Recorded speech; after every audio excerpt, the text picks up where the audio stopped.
At my grandson's birthday dinner, his wife introduced me as the shrew who ruined the family. But the present I gave carried a truth about her. I'm glad to have you here. Follow my story until the end and comment the city you're watching from, so I can see how far my story has reached. I smoothed the wrinkles from my beige dress as I stood on the porch, clutching the carefully wrapped gift in my arms. After 3 months of not seeing my grandson, I had spent weeks picking out the perfect birthday present for him. I took a deep breath before ringing the doorbell, my heart fluttering with both excitement and apprehension. The door swung open, and there stood Francine, my daughter-in-law, her smile tight and her eyes cold as always. "Olivia, you're early," she said, the words hanging in the air like an accusation. I glanced at my watch. "Only 15 minutes. I thought I could help with anything you might need." She stepped aside reluctantly, letting me into the home that once felt welcoming but now seemed foreign. The house was filled with elaborate decorations, balloons, streamers, and a professionally made banner that read, "Happy 18th birthday, Jeremy." The display of wealth was intentional, I knew, a reminder that they didn't need what little I could offer. "Richard is in the backyard setting up the grill," Francine said, not bothering to look at me as she arranged appetizers on an expensive-looking platter. I nodded, placing my gift on the designated table already overflowing with large, extravagantly wrapped packages. My simple gift, wrapped in newspaper comics that Jeremy had loved as a child, looked out of place among the glossy wrapping paper and designer bags. "Is there anything I can do to help?" I asked, hovering uncertainly in my own son's kitchen. "Everything's under control," Francine replied curtly. I retreated to the living room, sitting on the edge of the couch, feeling like a stranger. When did my son's home become a place where I felt unwelcome? The answer was clear: when Francine decided I was a threat. An hour later, the house was buzzing with guests, family members, Jeremy's friends, and neighbors I didn't recognize. I stood in the corner, nursing a glass of water, watching as people greeted each other warmly, bypassing me with awkward smiles or avoiding eye contact altogether. Then I saw him, Jeremy, my grandson, taller than the last time I'd seen him, his face maturing into that of a young man. My heart swelled. Despite everything, despite the distance Francine had created between us, I loved that boy with all my heart. I started toward him, but Francine intercepted me, grabbing my arm with surprising strength. "Let's all sit down for dinner," she announced loudly, steering me toward the dining room. The long table was beautifully set, name cards marking each person's place. Mine was at the far end, away from Jeremy and Richard. I swallowed my disappointment and took my seat.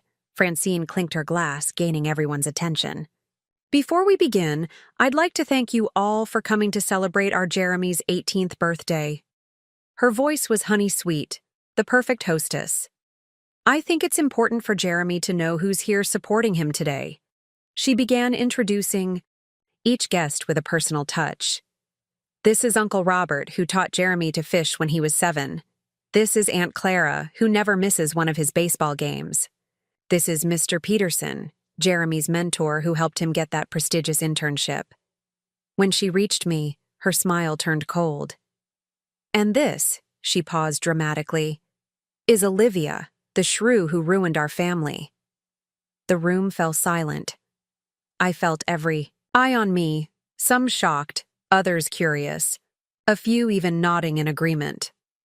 My cheeks burned with humiliation, but I kept my back straight, my gaze steady. "Mom!" Richard finally spoke up, but his protest was weak, half-hearted. Francine laughed lightly. "Oh, it's just a joke. Olivia knows I'm just teasing." But it wasn't a joke, and everyone knew it. The dinner proceeded with forced conversation and awkward laughter. I barely touched my food. My stomach knotted with hurt and anger. Not for myself. I had grown accustomed to Francine's cruelty. But for Jeremy, forced to witness such ugliness on his birthday. When it came time for presents, I watched as Jeremy opened gift after gift, expensive headphones, designer clothes, the latest technology. When he reached for my small package, Francine attempted to direct him toward another, larger gift, but Jeremy insisted. "I want to open Grandma's first," he said, the first words he'd spoken directly about me all evening. He carefully unwrapped the newspaper comics, a small smile playing on his lips as he recognized the old tradition. Inside was a worn wooden box, intricately carved with our family's name. "It's beautiful, Grandma," he said, genuine appreciation in his voice. "It's more than just a box, Jeremy," I said quietly. "It's our family's story, our real story. Inside are memories that have been kept hidden for too long." Francine's eyes widened with alarm. "I'm sure no one wants to dig through old papers right now," she said quickly. "Let's move on to the next gift." But Jeremy was already lifting the lid, curiosity piqued by the sudden tension in the room. His expression shifted as he peered inside, confusion giving way to interest. "What is all this?" Before I could answer, Francine snatched the box from his hands.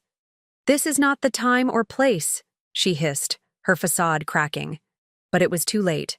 The box was open, and with it, a truth I had kept silent for far too long. The tension that filled the dining room was thick enough to cut with a knife. Jeremy looked from me to his mother, confusion written across his face. Before Francine could completely hide the box away, a yellowed photograph slipped out and fluttered to the table. "Is that Dad?" Jeremy asked, picking up the picture. It showed a much younger Richard, his face drawn with worry, sitting at our old kitchen table, head in his hands. In the background, barely visible, was a stack of papers with red final notice stamps across them. "It's nothing," Francine snapped, trying to grab the photo, but Jeremy pulled it away. "Richard," I said, addressing my son directly for the first time that evening, "don't you think it's time he knew the truth?" Richard's face paled. He glanced nervously at Francine, then back at me. 30 years of silence hung between us. 30 years of allowing others to paint me as the villain. "We should discuss this later," he muttered. But I was done waiting, done being the scapegoat, done protecting people who had shown me nothing but contempt. "Jeremy," I said, turning to my grandson, "that box contains our family history, the real history, not the version you've been told." The room grew quieter as other guests exchanged uncomfortable glances, sensing they were witnessing something private, something raw. "Maybe we should give the family some privacy," someone suggested, and several guests began to awkwardly excuse themselves. "No need," Francine declared, her voice strained but determined. "This is just Olivia creating drama, as usual. Let's continue with the gifts." But Jeremy was still staring at the photograph. "I want to know what this is about," he insisted. I took a deep breath, transported back to that night 30 years ago. "It was 1993, I began. Your father was 28, not much older than you are now. He had just started his own business, and things were going well. At least that's what he told everyone." Richard shifted uncomfortably in his seat. Francine's eyes blazed with fury. "One night, he came to my house, the house where I raised him, where your grandfather and I had lived our entire married lives. He was distraught, Jeremy. He could barely speak through his tears. I could still see him so clearly, my strong son reduced to a shaking, frightened boy again. He finally confessed that his business was failing, but it was worse than that. He had taken out high-interest loans from some very dangerous people, trying to keep things afloat. He was months behind on payments, and they were threatening him." Jeremy's eyes widened. This was not the successful father he had always known, the man who preached financial responsibility and careful planning. "Your father owed $175,000, I continued. An enormous sum back then, and even now, he had no way to pay it back. These weren't the kind of lenders who would simply take him to court. They had made other threats. This is ancient history, Francine interrupted, her voice brittle. And highly exaggerated. I ignored her. I was a widow, Jeremy. Your grandfather had been gone for 5 years by then. I was living on his pension and what I earned as a school secretary. I didn't have that kind of money in the bank. Richard stared at his plate, unable to meet anyone's eyes.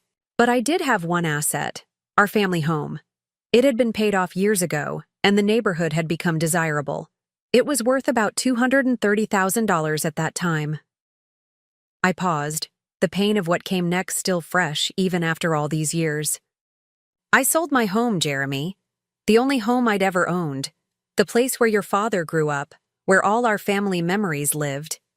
I gave Richard the money to pay off those loans, and enough to start over properly with legitimate business loans. This time, a few gasps echoed around the table from the guests who had remained. That's what happened? Jeremy asked his father. Grandma sold her house to save you? Richard nodded almost imperceptibly. Where did you live after that, Grandma? Jeremy asked, turning back to me. I rented a small apartment. It was all I could afford after giving most of the money to your father. I had planned to live in that house for the rest of my life, but I shrugged. Family comes first. And did Dad pay you back when his business took off? Jeremy's question hung in the air like a challenge. The silence that followed was answer enough. It wasn't that simple, Richard finally said, his voice hoarse. The business struggled for years afterward. By the time things turned around, we had the expenses of raising you, the mortgage on this house. But you told me you built your business from nothing, Jeremy said, confusion and disappointment clouding his features. You always said Grandma never supported your dreams, that she tried to hold you back. Because that's what he started, telling himself, I said softly. It's easier than living with the guilt of knowing what I sacrificed. Francine stood abruptly, her chair scraping against the hardwood floor. This is exactly why we keep you at a distance, Olivia. You twist everything, make yourself the martyr. The proof is in that box, I replied steadily. The deed to my house. The transfer of funds, the letters I wrote to Richard afterward, asking only for small repayments when I struggled to make rent, letters that went unanswered. You gave Richard that money as a gift, Francine insisted. And then you held it over. His head for years trying to control him, control us. Is that what he told you? I asked, genuinely curious. She didn't have to tell me anything. Richard finally spoke up, his voice tight with suppressed emotion. I was there, Mom. You never let me forget what you did. Every holiday, every birthday, you'd find some way to remind me of your sacrifice. I sat back, stunned. Was that how he remembered it? Had his guilt twisted his memories so thoroughly? Richard, I said, my voice barely above a whisper. I never once asked for the full amount back. Not once. I only came to you 3 times in 30 years when I was truly desperate. I lost my home for you, and in return, you shut me out of your life. Jeremy was looking through the box now, pulling out old documents, letters, photographs, evidence of a family history he'd never known. There's so much here, he murmured, setting aside the deed to my old house, the loan papers with Richard's signature, bank statements showing the transfer of funds. Then he pulled out something else, a small notebook. My heart stopped. What's this? He asked, opening to the first page. It was my diary from those years, documenting not just the financial transaction, but the emotional toll as well. The loneliness of my small apartment after the spaciousness of my home, the hurt of Richard's growing distance, the gradual realization that I was being painted as the villain in a story where I had been the savior. And now, as Jeremy began to read a passage aloud, the truth I had carried alone for 3 decades was finally being heard. Jeremy's voice trembled as he read from my diary, December 18th, 1993. Richard brought Francine to dinner tonight. She's beautiful and charming, but something in her eyes changed when Richard mentioned I'd helped him with the business. She asked pointed questions about the arrangement, whether I expected to be paid back, if I would have a say in business decisions. I assured her it was a gift, no strings attached. Richard seemed relieved by my answer, but I wonder if he truly believes that's how I see it. Jeremy looked up at me, then at his father. "There's more," he said, turning the page. July 5, 1994. Richard and Francine announced their engagement today. I should be overjoyed, but there's a distance growing between us. Richard barely calls anymore. When I visited their new apartment, Francine made a comment about me checking on my investment. I laughed it off, but it hurt. I've never seen my help as an investment. Francine's face had turned stony. These are private thoughts from decades ago. They prove nothing. Let him finish, Richard said unexpectedly, his eyes now fixed on the diary. Jeremy continued reading. November 30th, 1994. Richard and Francine's wedding today. The ceremony was beautiful, but I felt like an outsider. I was seated far from the main family table at the reception. When I asked Richard about it, he seemed embarrassed. Francine explained it was an oversight by the wedding planner. But I saw the seating chart in her handwriting. Several guests shifted uncomfortably in their seats. This was becoming more intimate than they had bargained for at a birthday dinner. Should we? One of Francine's friends began, gesturing toward the door. Stay, Francine commanded, a tight smile fixed on her face. I want witnesses to this. Performance. Jeremy ignored her, flipping through more pages.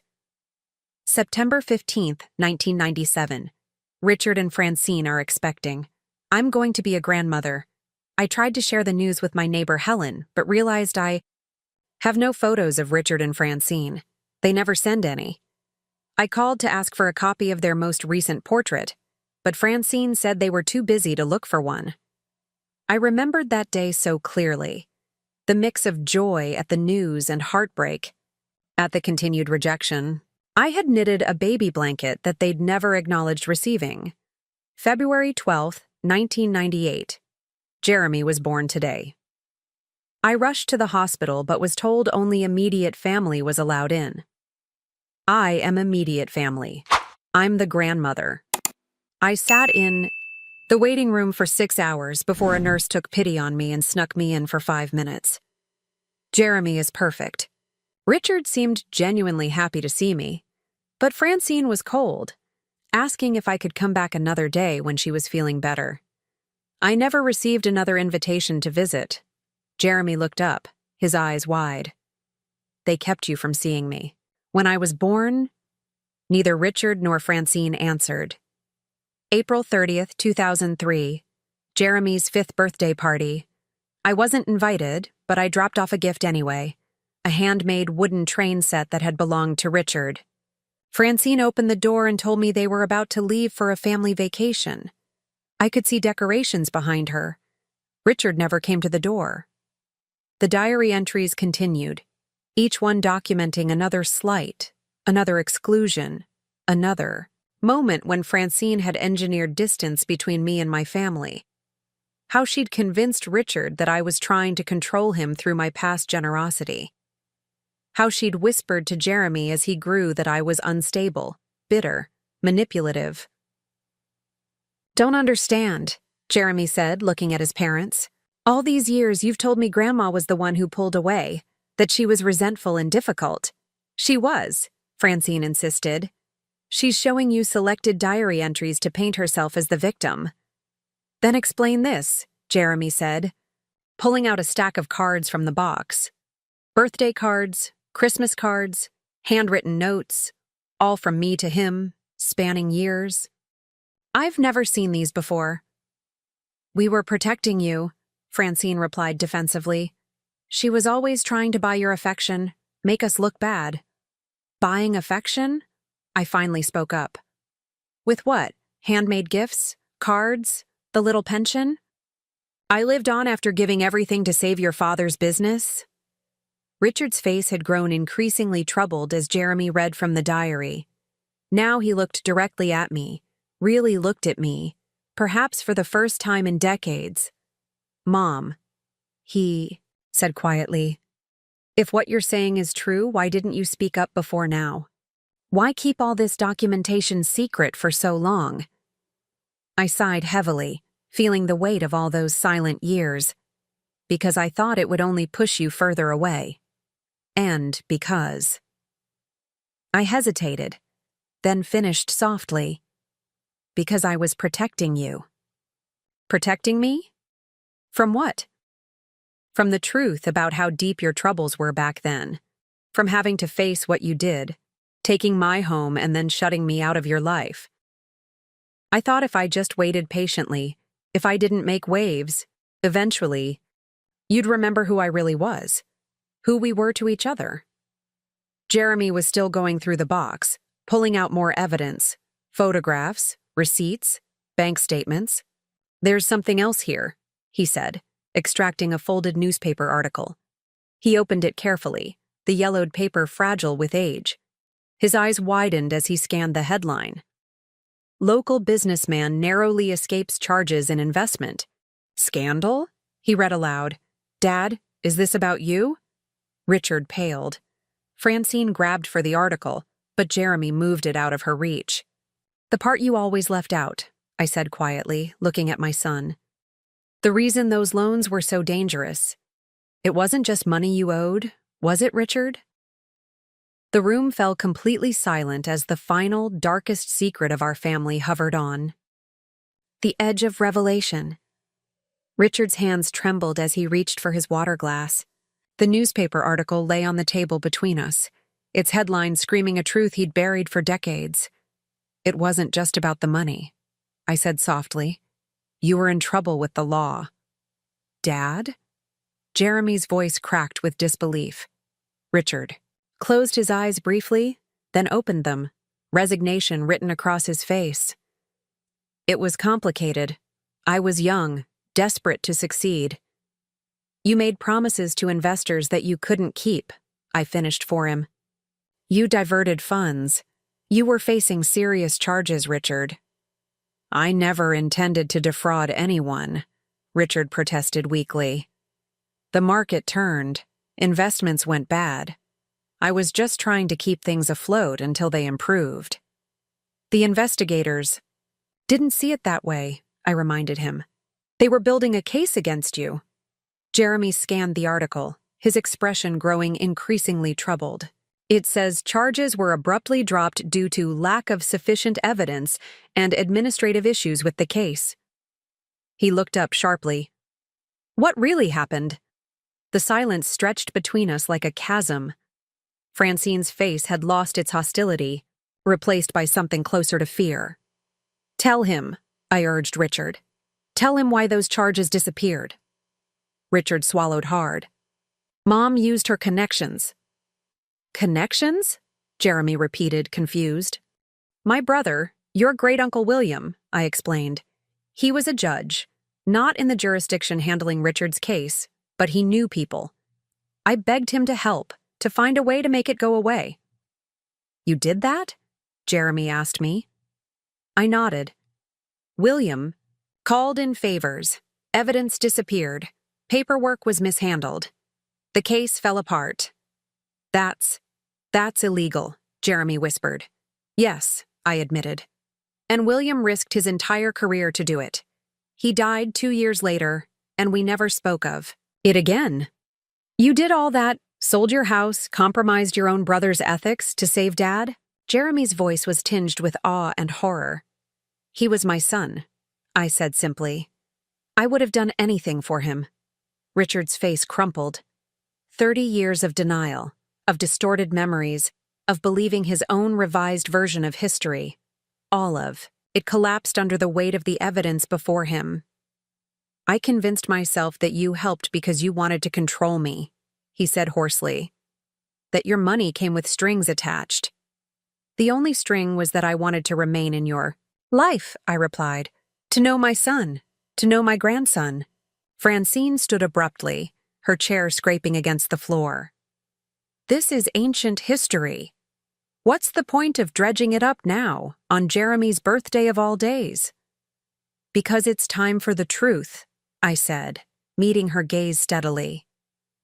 For 18 years, you've painted me as the villain in Jeremy's life. You've twisted Richard's memories until even he believed your version of events. Everything I did was for my family, Francine insisted, but her voice lacked its usual conviction. No, Jeremy said, surprising us all. Everything Grandma did was for her family. What you did was build a wall to keep her out. He turned to me, eyes shining with unshed tears. Why didn't you fight harder, Grandma? Why did you let them push you away? It was the question that had haunted me for years. Why had I accepted my exile so completely? Why had I allowed them to rewrite our history? I thought it was temporary, I admitted. I kept believing that Richard would remember the truth on his own, that he'd see through the manipulation. And I was afraid that if I pushed too hard, I'd lose even the small connection I still had. And you thought giving him this box now would change things? Francine asked, her tone sharp but less certain than before. I thought Jeremy deserved to know his family's real history before he goes out into the world, I said. He's 18. Now, a man, old enough to make his own judgments. There's something else here, Jeremy said suddenly, his attention back on the box. He pulled out a small velvet pouch. What's this? I smiled faintly. Open it. Jeremy loosened the drawstring and tipped the contents into his palm. A set of keys fell out, along with a folded document. Keys? He asked, puzzled. To my apartment, I explained. And the deed to it.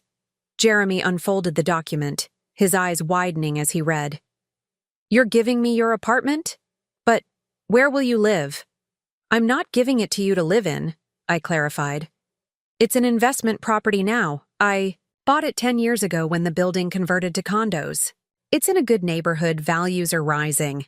I've been renting it out, saving the income. I reached into the box and extracted a bank statement, handing it to Jeremy. This is the account where I've been depositing the rental income. It's in your name, a trust that matures today, on your 18th birthday. Jeremy stared at the balance, his jaw dropping. Grandma, this is over $100,000. Francine made a strangled sound. Richard sat perfectly still, his expression unreadable. How? Richard finally managed. How did you afford to buy the apartment? To save this much? I worked 3 jobs after retiring from the school, I said. Night shifts at the hospital doing administrative work, weekend receptionist at a salon, plus my pension.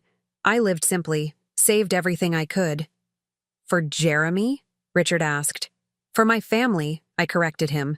I never stopped believing we were a family, Richard, even when you shut me out. Jeremy was still staring at the bank statement. All these years, while Mom and Dad were telling me you were bitter and selfish, you were working multiple jobs to save money for me? I nodded. I couldn't be present in your life the way I wanted. They wouldn't allow it. But I could make sure you had a foundation for your future. We would have provided for him, Francine snapped, but there was a defensive note in her voice now. I'm sure you would have, I agreed. But this isn't about providing. It's about love. It's about the sacrifices we make for the people who matter to us. Jeremy carefully replaced the bank statement and keys in the box, then did something that shocked everyone. He picked up the box and moved to sit beside me at the far end of the table. I want to hear more, he said quietly. I want to know everything. Richard watched this movement, the physical shifting of allegiance, with a stricken expression. Jeremy, he began, you don't understand how complicated this is. I understand perfectly, Jeremy interrupted. Grandma sacrificed everything for you, and you let her be pushed out of our lives. You let me believe she was someone she wasn't. The silence that followed was deafening. The remaining party guests looked desperately uncomfortable, witnessing The implosion of a family myth that had stood for decades. Then Richard did something I never expected. He stood up and moved to my other side, taking the seat next to me. "You're right," he said to Jeremy. "And I need to hear the truth too. All of it." Francine remained at the other end of the table, alone, her carefully constructed narrative crumbling before her eyes. "Richard," she began, a warning in her voice. But for the first time in our long, painful history, my son didn't look to his wife for direction. Instead, he turned to me, his eyes clear and present in a way they hadn't been for 30 years. "I'm sorry, Mom," he said softly. "I'm so sorry." "Sorry doesn't fix this, Richard." Francine's voice cut through the moment, sharp and cold. She stood up, smoothing her designer dress with trembling hands. 30 years of marriage? And you're choosing her side just like that? "This isn't about sides," Richard replied, his voice steadier than before. "It's about the truth." The remaining party guests began to slip away, murmuring awkward excuses. Within minutes, only family remained in the dining room: Richard, Francine, Jeremy, and me. Jeremy was still examining items from the memory box. He pulled out a small bundle of letters tied with faded blue ribbon. "What are these?" he asked. "Letters I wrote to you," I explained. "Birthday cards, holiday greetings, notes about things I thought you'd find interesting. Things I sent that I suspect you never received." Jeremy untied the ribbon and opened one. "Dear Jeremy," he read aloud. "Happy 10th birthday. I saw a model rocket launch at the park yesterday and thought of how much you'd enjoy it. Remember when we built that small rocket when you were 6? Your eyes lit up when it soared into the sky." He looked up, confused. "We built a rocket together? I don't remember that." "It was the last time your mother allowed me to spend a day alone with you," I said quietly. "After that, there were always excuses why it wasn't convenient for me to see you." Francine paced the room, her composure cracking. "This is ridiculous. You're making it sound like I orchestrated some grand conspiracy. You were clingy, judgmental, always finding subtle ways to criticize how we were raising Jeremy." "Was I?" I asked, genuinely curious. "Tell me one specific example." Francine faltered, her mouth opening and closing. You were always bringing up how Richard was raised, implying we weren't doing things right." "That's not true," Richard said suddenly. "Mom rarely gave parenting advice, even when I asked for it. I remember being surprised by how hands-off she was." He looked at me with dawning realization. "You were afraid of overstepping, weren't you?" I nodded. After the first few times Francine accused me of interfering, I became very careful. I didn't want to give any reason for further distance. Jeremy had found a small photo album in the box. "These are pictures of me," he said, flipping through pages. "But I've never seen most of them." "Your school sent them to me," I explained. "I called every year and asked them to mail me copies of your school photos, your sports team pictures. It was the only way I could watch you grow up." "That's stalking," Francine snapped. "You went behind our backs." "It's public information," I replied calmly. "Any grandparent can request it." I didn't interfere. I just wanted to see my grandson's face. Jeremy continued looking through the album, his expression softening. "You came to my baseball games?" "Everyone I knew about, I confirmed."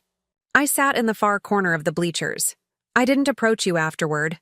I just wanted to see you play." "You were there?" Richard asked, stunned. "All those years?" "Of course I was there. He's my grandson." Richard's face crumpled. "I never saw you." "You weren't looking for me," I said gently. Francine slammed her hand on the table. "Enough of this pity party. Richard, are you seriously falling for this manipulation? She's trying to turn you against me, against the life we've built." "Our life was built on a lie," Richard replied, his voice firm. A lie you helped me believe. What lie? Francine demanded. That your mother expected gratitude and control in exchange for her help? That wasn't a lie. It was obvious. No, I interjected quietly. The lie was that I ever asked for anything in return. The lie was that I was trying to control Richard. The truth is that I let him go, even when it broke my heart. Because I thought that's what he wanted. Jeremy stood up, the box clutched in his arms. I need some air, he said abruptly, and walked out to the backyard. After a moment's hesitation, Richard followed him, leaving me alone with Francine. The silence between us stretched taut and dangerous. Francine glared at me, her perfect makeup unable to hide the fury beneath. Congratulations, she finally said, her voice dripping with venom. You finally got what you wanted. You've turned them against me. That was never my intention, I replied. I only wanted the truth to be known. The truth, she scoffed. Your version of it. No, Francine. The documented truth. The provable truth. I gestured toward the doorway where Richard and Jeremy had disappeared. They're not stupid. They can see the evidence for themselves. She crossed her arms, a defensive posture I'd seen so many times before. Why now? After all these years, why did you decide to do this now? I considered her question carefully. Because I'm getting older. Because secrets and lies are heavy burdens to carry. And because Jeremy deserves to know his family's true history before he makes his own way in the world. You've destroyed everything, she whispered. But there was something different in her voice now. Not just anger, but fear. I haven't destroyed anything that was real, I replied. Through the window, I could see Richard and Jeremy in the backyard, heads bent close in intense conversation. 30 years of carefully constructed narrative were unraveling, and Francine knew it. He'll never forgive you for this, I said softly. Not because you kept me away. He was complicit in that. But because you made him complicit in erasing the mother who sacrificed everything for him. Francine's carefully maintained facade finally cracked. Tears spilled down her cheeks, smearing her perfect makeup. You don't understand, she said, her voice breaking. I was protecting him. From what? From the shame. From knowing what he'd done, taking your home, the legal trouble, all of it. I saw how it was eating him alive. The guilt. I helped him rewrite the story so he could live with himself. For the first time, I glimpsed something like genuine emotion from her. A desperate, misguided love for my son. And for that, you had to make me the villain? I asked. She wiped her tears, leaving streaks of mascara across her cheeks. It was easier that way. Cleaner. For whom? She had no answer to that. Through the window, I saw Richard embrace Jeremy, both of them wiping tears from their faces. Then they turned toward the house, their expressions set with resolve. The door opened, and they walked back in. The confrontation I had avoided for 30 years was finally, inevitably, here. Richard and Jeremy stood in the doorway, their faces showing the aftermath of tears, but also a new determination. The dining room felt charged with the weight of 3 decades of silence finally broken. I've been an idiot, Richard said simply, looking directly at me. A coward. Richard, don't, Francine began, but he silenced her with a look. No more, Francine. No more excuses. No more lies. He turned back to me. Mom, I don't even know where to begin. I reached for his hand across the table. You just did. Jeremy pulled up a chair between us. Dad told me everything. How after you helped him, he couldn't face what he'd done. Taking your home, letting you struggle while he built his business. How it was easier to believe you were controlling than to acknowledge he'd abandoned you. Richard nodded, his expression pained. And Francine. She didn't create the distance between us, Mom. She encouraged it, yes, but the weakness was in me. I wanted to believe her version because it absolved me of guilt. Francine remained standing, arms wrapped around herself as if for protection. You're making it sound calculated. I was trying to protect our family. By erasing mine? I asked softly. The question hung in the air, unanswerable. Jeremy reached into the box and pulled out a small, worn teddy bear. What's this? A smile touched my lips. Your father's. He called him Mr. Beans because of the dried beans inside that made a soft rattling sound. Richard wouldn't sleep without him until he was nearly 10. Richard reached for the stuffed animal, his fingers trembling slightly. I thought he was lost in a move. You kept him all these years? Of course I did. I've kept everything that mattered. Even your memories of me? After what I did? Especially those, I assured him. You're my son, Richard. Nothing changes that. Not distance, not misunderstandings, not even years of silence. Francine made a small, choked sound. For the first time, I looked at her, really looked at her, and saw not just my longtime adversary, but a woman afraid of losing everything she'd built. Francine, I said carefully, I didn't come here today to destroy your family. Then why? She asked, her voice barely above a whisper. To reclaim my place in it, I replied. Not to take yours. Richard stood up, moving to his wife's side. This doesn't have to be a competition, Francine. My mother isn't a threat to you. She never was. You don't understand, Francine said, her composure cracking. If she's right, if I've been wrong all these years, what does that make me? Human, I suggested. Flawed, like all of us. Jeremy had been quiet, absorbing everything. Now he spoke, his voice steady beyond his years. I want to know my grandmother. Really know her, not the version I've been told about. Of course, Richard agreed immediately, then, cautiously, to Francine. That's reasonable, isn't it? Francine's shoulders slumped slightly. Not surrender, but perhaps resignation. Do whatever you want. You will anyway. Mom, Jeremy said, surprising us all by addressing Francine directly. This isn't about choosing sides. It's about fixing something that never should have been broken. Richard looked at his son with undisguised pride. Then he turned to me, his expression solemn. The money you gave Jeremy, I want to match it. Double it. It's the least I can do. That's not necessary, I began. But he shook his head. It's not about necessity, Mom. It's about finally doing the right thing. I felt something unclench inside. Me? A tightness I'd carried for so long I'd forgotten it was there.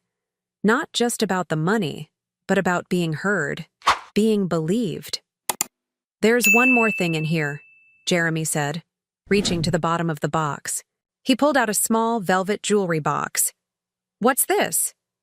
Open it, I urged. Inside was a simple silver locket on a delicate chain. Jeremy carefully opened it to reveal 2 photos, a baby Richard on one side and a baby Jeremy on the other. Had it made when you were born? I explained. I've kept it with me every day since. The 2 most important people in my life. Jeremy closed the locket and handed it back to me. You should wear it now. No more hiding. With trembling fingers, I fastened the chain around my neck, feeling the weight of the locket settle against my heart. No more hiding, indeed. Richard cleared his throat. Mom, would you? Would you stay? The party's pretty much ruined. But maybe we could have dinner. Just family. Family. The word I'd waited 30 years to hear again. I'd like that, I said simply. Francine hesitated, then nodded stiffly. Not enthusiastic, but not opposing it either. A beginning. As Richard and Jeremy began clearing the abandoned party decorations, I found myself alone with Francine for a moment. This won't be easy, she said quietly. For any of us. Most important things aren't, I agreed. I'm not going to suddenly pretend we're best friends. I wouldn't expect that, I assured her. But maybe we could try being civil. For Richard's sake, for Jeremy's. She studied me for a long moment, then gave a single, decisive nod. I can do civil. It wasn't forgiveness. It wasn't even truly peace. But it was acknowledgement, and after 30 years of being treated as invisible, that felt like a victory. Later that evening, as we sat around the dining table eating reheated birthday dinner, I watched Richard laugh at something Jeremy said, a real laugh, unguarded and genuine. Jeremy was animated, asking me questions about his father as a child, about my life, about the years we'd missed. Even Francine contributed occasionally, her responses terse but not hostile. It wasn't perfect. There were awkward silences, moments of tension when old habits threatened to resurface. Healing would take time, perhaps years. But as I sat there, the silver locket warm against my skin, I felt something I hadn't experienced in decades: belonging. The truth had finally been spoken, the silence broken. The careful fiction Francine had constructed had crumbled, but in its place, something authentic was beginning to grow. I had come to this house expecting to be treated as an outsider once again. Instead, I was reclaiming my rightful place, not as an intruder, but as the mother and grandmother I had always been. "More wine, Mom?" Richard asked, holding up the bottle. Mom, not Olivia, not Jeremy's grandmother. Mom. I smiled and held out my glass. Yes, please. Freedom, I realized, wasn't about escaping the past. It was about bringing it into the light, where its power to harm could finally fade. The memory box had served its purpose. Now it was time to make new memories, together.